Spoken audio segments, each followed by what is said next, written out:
Crime બ્રાન્ચની team નો drugs in Surat city અભિયાન ચલાવી રહી છે, ત્યારે બાતમીના આધારે ક્રાઇમ બ્રાન્ચની ટીમે સુરત રેલવે સ્ટેશન સામે ગોઠવી ત્યાંથી મુંબઈના રાબિયા અબ્દુલ રજાક શેખ તથા યુપીના સફીક ખાન બાબુ ખાન પઠાણ ઝડપી પાડી તેઓ પાસેથી 25,23,000થી વધુનો એમડી ડ્રગ્સ મળી આવ્યો હતો। જેથી પૂછપરછ કરતા તે કબૂલાત કરી હતી કે મુંબઈના અજાણ્યા ઇસમ પાસેથી એમડી લાવી સુરતના મોહસિન શેખ, સરફરાજ ઉર્ફે સલમાન તથા ફૈઝલ નામે આપવાની હોવાની કબૂલાત કરી છે। જેથી પોલીસે આરોપીઓને બતાવેલા નામોના આધારે સુરતના એમડી પેડલરો સરફરાજ ઉર્ફે સલમાન પટેલ, ફૈઝલ અલ્લા રખા કચરા, યાસીન મુલ્લા, અશફાક શેખ અને સૈયદ આસિફ બાબુને ઝડપી પાડ્યા હતા। પોલીસે અન્ય આરોપીઓ પાસેથી પણ એમડી ડ્રગ્સ કબજે કર્યો હોય। આ મામલે ક્રાઇમ બ્રાન્ચે અલગ અલગ 5 ગુના નોંધી 35,46,000થી વધુનો એમડી ડ્રગ્સ ગાંજાનો જથ્થો મળી 37,37,000થી વધુ મત્તા કબજે કરી વધુ તપાસ હાથ ધરી છે। ગઈકાલે પોલીસ ઇન્સ્પેક્ટર એસએન પરમાર અને પીએસઆઈ મૈડાને રેલવે સ્ટેશન સૂર્યનગર એક્સપ્રેસમાંથી બપોરે જ્યારે મુંબઈથી એક રાબિયા નામની લેડી અને સફીક નામનો 2 માણસ જ્યારે મુંબઈથી આવે છે તેને બપોરે 2:30 વાગે એને પકડવા 4:30 વાગે પકડવામાં આવે છે। એમની પાસેથી 253 ગ્રામ જેટલું એમડી અંદાજિત કિંમત 25 લાખથી વધુ જેની કિંમત થાય છે આ લોકોની ધરપકડ કરવામાં આવે છે અને મુદ્દામાલ સીઝ કરવામાં આવે છે। આ લોકોની પૂછપરછ દરમિયાન પણ સુરતના મોહસિન, સલમાન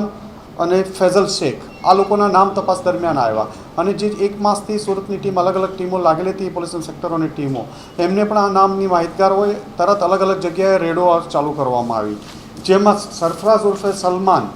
જેને કાસા મરીના હોટલ પાલ વિસ્તારમાં આવેલી છે ત્યાં રેડ કરતા એમની પાસેથી અંદાજિત 28-29 ગ્રામ જેટલું એમડી મળી આવ્યું અને જેની કિંમત 2,80,000થી 3 લાખ જાય છે અને સલમાનને ધરપકડ કરવામાં આવી। ત્યારબાદ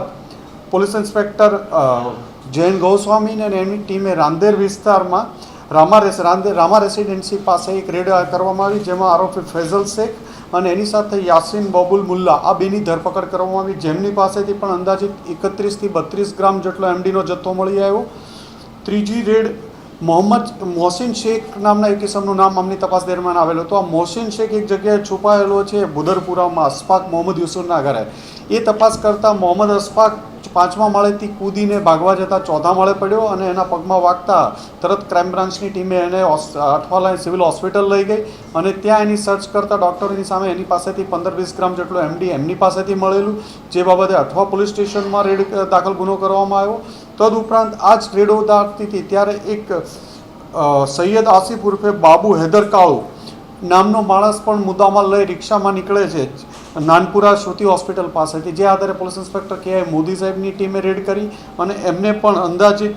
27થી 28 ગ્રામ 2,80,000ના મુદ્દામાલ સાથે ધરપકડ કરવામાં આવી। આમ કુલ સુરત શહેરમાં અલગ અલગ વિસ્તારોમાં 2 અઠવા પોલીસ સ્ટેશનની લાઇનમાં,